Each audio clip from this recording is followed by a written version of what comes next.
There are more than 2,000 pairs of seagulls nesting on Bristol's rooftops, and a city expert warned that issues relating to the birds will only get worse if they're not tackled. John Dixon says a 10-year gull control plan won't work unless businesses also do their bit. Urban nesting has quadrupled over the past 15 years, as Ed now explains. Love 'em or hate 'em, most of us will live somewhere near a seagull nest, and their presence is on the rise. Fast food stores, places opening up, especially around the centre of Bristol, and it just effectively allows the gulls more and more availability of food.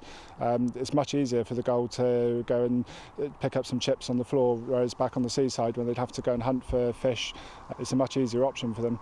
I think also there's less predators in town, so there's almost hardly any predators in the centre of Bristol which would affect seagulls. So they have a nice rooftop where they can build their nests and raise their young.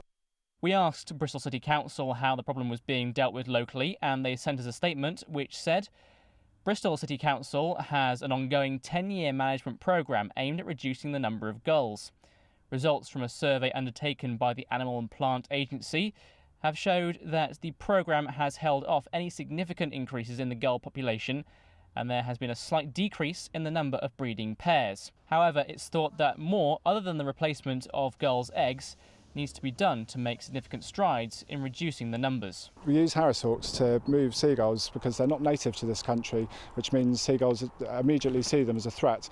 They're immediately spooked by the fact they don't know what they are, which encourages them to move on and go back to areas where they more naturally would live. Moving them from one place to another may not seem like a long-term solution, but seagulls are protected by the Wildlife and Countryside Act, which means no lethal measures can be used against them.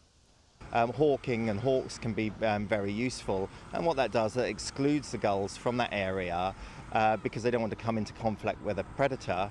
And when they're excluded from that area, they adopt a new pattern of behaviour in a new area, and that way it's more long term. If you simply turn up and scare the birds, they'll be scared and they'll come back again. But we're looking at remodelling their behaviours and their patterns of behaviours, so we break that and they establish a new pattern elsewhere, and that can have a much longer term effect.